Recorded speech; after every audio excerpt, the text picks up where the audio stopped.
Hey, what is up guys, MKBHD here, and the Galaxy S has been Samsung's flagship smartphone for the past few years, and each version improves a bit on the previous version, of course. So this year we get this, the Samsung Galaxy S6, and not only is it of course the best Galaxy S yet, it's actually one of the best smartphones out there, period, in several ways. So of course, being a flagship high-end smartphone, it's on top of the spec game, it's rocking the latest internals, so the Exynos 7420, an octa-core 64-bit processor, a Mali GPU, 3GB of RAM, and up to 128 gigs of non-expandable storage. A lot of people wish it was expandable, but this is the first Galaxy S that doesn't have a micro SD card slot and doesn't have a removable battery. And this is because of the brand new design. So the new build is the biggest change from the Galaxy S5, and honestly from a lot of other flagships too. It actually reminds me a lot of the Nexus 4 again, where it's glass on the front and on the back, and chamfered metal sides. And this phone is thin, really thin, just 6.8 millimeters, so it really does need a place to hold it, so the metal is what you're going to be gripping most of the time, and metal feels great in the hand. We've learned that from other flagships like the One M9 and the Moto X, so the Galaxy S6 is no exception, and the glass on the front and back sort of curves down right around the edges of the phone, so it's not as sharp as something like the Note 4 was, and it won't catch onto hairs or anything. So it's really easy to drag your fingers across the edges, and overall it's just a really solid feeling phone in the hand. Button placement is also on point. It's very clicky and tactile. You got the power button on the right and the volume buttons on the left, and you have your headphone jack and a pretty decently loud speaker on the bottom. Better than rear-facing, but obviously not as good as front-facing speakers. And yes, the bottom of the Galaxy S6 looks just like the bottom of the iPhone 6. Quick, which one is which? Exactly.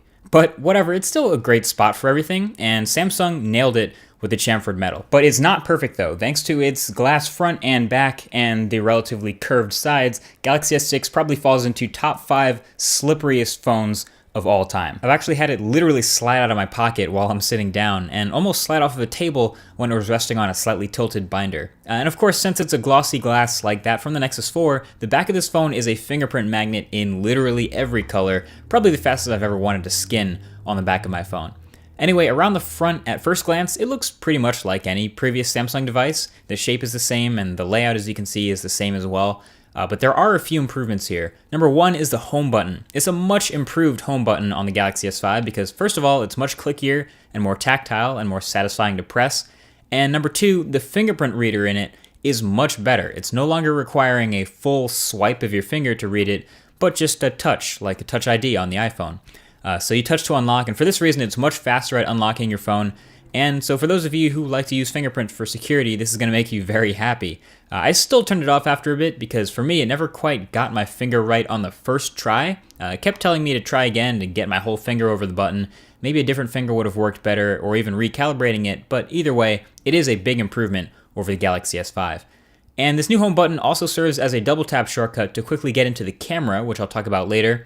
And it sits between the capacitive multitasking and back buttons. The one thing about the capacitive buttons that I objectively think is sort of bad is you can't control how long they stay lit anymore. For some reason that setting is gone, so they'll always be on for like a full second before they turn off. And also you can't control the brightness of them, so if you're in a dark room and you have your screen brightness all the way down, you'll still get blinded by the surprisingly bright capacitive buttons at the bottom of the phone. So I kind of wish they had that setting back where I could at least have them not light up at all or turn off very quickly. As of right now, the only way to make that happen is with a third-party app. Come on, Sammy. Either way, the other impressive improvement up front is the display. This is the best screen on any smartphone, hands down. It's big, it's bright, and it's beautiful. It's a 5.1-inch display, so not too huge, especially with thin enough bezels to make this phone narrower than the Galaxy S5. And it's rocking a 2560 by 1440 resolution, so Quad HD. It is super crispy, and it's also a Super AMOLED display in typical Samsung fashion, so colors are vivid and saturated and really impressive to pretty much any eye. And it gets crazy bright too, so it's very visible outdoors, which is not something every smartphone can say, and that's very impressive for an OLED display. And there are a couple of settings to tone down the contrast to saturation if you're not feeling it, but overall, this is where Samsung does their best work, and it's no surprise that this screen is so ridiculous. Almost looks like paper here at 577 pixels per inch. Really impressive stuff. And of course, pushing all the pixels around is no joke, but the hardware is only half the story. You also got to consider the software on top of Android here. TouchWiz. Now, when Samsung first introduced me and a couple of other people to this phone, they mentioned that they were going to minimize the bloatware and essentially promised that this would be the lightest version of TouchWiz yet. And if you remember previous Samsung phones and previous reviews of Samsung phones, we've talked about the fact that TouchWiz is a heavy, slow skin. Performance has been a problem with it in the past, and it's just slowed down the experience of using Android. That is no longer the case with TouchWiz finally here. Now, it still is this big, bright, blocky, colorful thing. The aesthetics, unfortunately, I think are not improved as much as the performance is, but this is a really fast phone now. Just everything about moving around this phone now is buttery smooth, and it's held up to day-to-day use great for me with pretty much zero lag, which is impressive. Opening and closing apps was fast, and actually the multitasking menu is the fastest I've ever used in any phone. And the phone handles multitasking like a champ, even adding that dual window feature from the Galaxy Note line. Of course, 3GB of RAM also helps a lot, although I do kind of find it hard to tell the difference between phones with 2GB and 3GB of RAM, but either way, this thing is snappy. Now, TouchWiz overall is still a design change too, so the skin kind of still has a face only its mother could love, but at least it's a bit less offensive than previous versions. That keyboard, for example, I really like. It's probably my favorite and easiest to use of any Android skin. And other updates have really made this version of TouchWiz the cleanest yet. So you can change, for example, the size of your home screen grid to have one of 3 different sizes, depending on how dense you want your icons to be.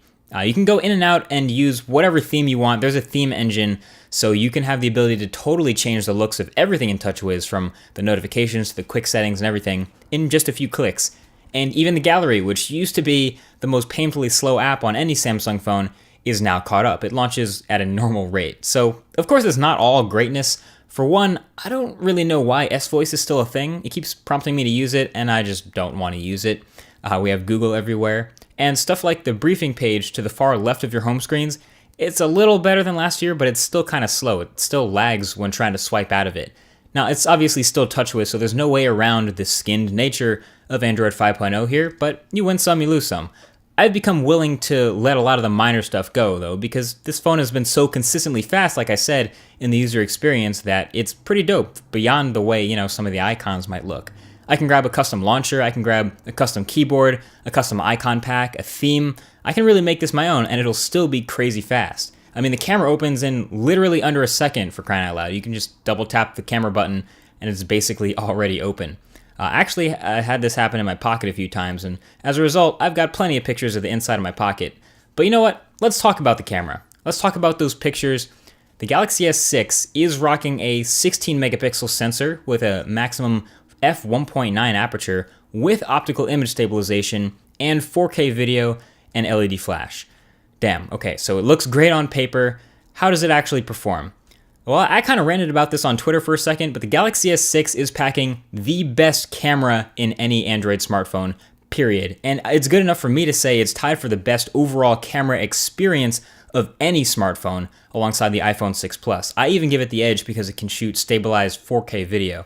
As far as just pointing and shooting, this camera is very fast, and taking a photo is quick, and the layout is much simpler than past years, which is actually nice. It's pretty clean now. So for the most part, I left it in auto mode, and it handled itself well. I was able to point and shoot at basically anything and get crispy pictures, but once in a while I went into what's called the Pro mode, which gives you a bunch more manual controls, which will be more familiar to people who are into photography, who have used a DSLR. I could change to manual focus, manual exposure, pretty much manual everything except for shutter speed. And I basically stayed between those two modes to take all my photos on the Galaxy S6. And the photos, as you can see, look pretty great. I thought it was weird that Samsung went with a 16:9 image at 16 megapixels, but okay. The images, the photos you see are crispy as hell. Beautifully detailed stuff here, even when the camera biases towards opening the lens wide open at f1.9. You can get a nice creamy background, depth of field. The colors are, of course, your typical Samsung, saturated and vivid. And the dynamic range is actually not bad here either. A couple of times you'll notice it biased towards overexposing just a little, so it does like to expose a bit hot, and that becomes more obvious when you take low light shots, which is really the only place I could get the images from this camera to look bad. It tries to brighten things up a little bit too much, and then the image processing can't quite save it. But otherwise, it's pretty much in any conditions great. I just walk up to a subject, double tap the home button, open the camera, and then snap a quick photo and leave. And that's what makes this camera so great, is pretty much all the photos I'm showing are just the first try. In 4 seconds flat, I would take the image and be done. Now, of course, you can sit around and tweak with other camera settings and stand there for a minute while you try to get it just right and then claim, yeah, it's totally capable of making the same picture. But for a normal person, this is exactly what you want in a smartphone camera. Just point and click and make beautiful images. Super easy. The most inconsistent part of the Galaxy S6 experience for me has been the battery life. So it is a slightly smaller and now non-removable battery, so there's no switching out the batteries. And that's just to get the phone a little bit thinner. I've talked about how I want thicker batteries and bigger phones in the past, but that's okay. This is what we have now. And I was coming off of reviewing the HTC One M9, which, as I mentioned in that review, had a pretty good battery life. And with the exception of one day, I never killed the phone after a regular day of medium to heavy usage. With this phone, I had a much bigger spread. So I had some days where I was ending the day with 30% battery left, which was great. And other days where I'd be dead by 4 p.m., or it would die in my pocket and I wouldn't know because I didn't get any notifications for a while until I checked and realized it was dead. This phone has a really big spread and at the end of the day didn't really have all that great battery life. Now, I did mention this in another phone review with a similar problem, the Nexus 6, and that made up for it for me by having wireless charging and fast charging. And the Galaxy S6 does the same thing. So you can use Qi wireless charging to put this phone on any wireless charger and charge up and have random Qi chargers all over your place.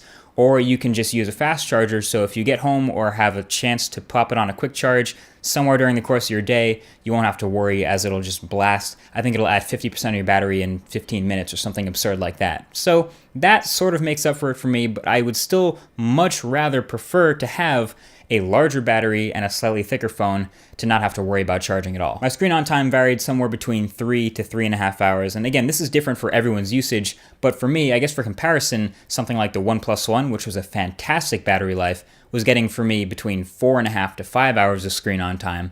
And something like the One M9, even though it didn't give me a number, I would estimate gave me between 3.5 and 4 hours. So if I rated this battery life, it would be something like a C+, but the fact that you can quick charge it or wireless charge it anywhere will make up for that for some people. So at the end of the day, Samsung has come up with a pretty damn impressive package in the Galaxy S6. And there's also the Galaxy S6 Edge, which I'll have a video coming up about soon. So thumbs up if you're excited to see that. But so far, best camera in any Android smartphone, best screen in any smartphone. Really impressive build. If you can get around the fact that this is still TouchWiz and it's much better than the last version, this is going to be an awesome phone, and it's something I'm definitely going to be recommending to people switching from other phones or upgrading or even sidestepping from something like a Windows phone or an iPhone. This is an awesome phone. Good job, Samsung.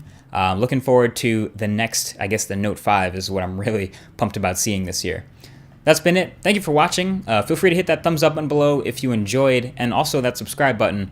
Feel free to tap that if you haven't already. Again, thanks for watching, and I'll talk to you guys in the next one. Peace.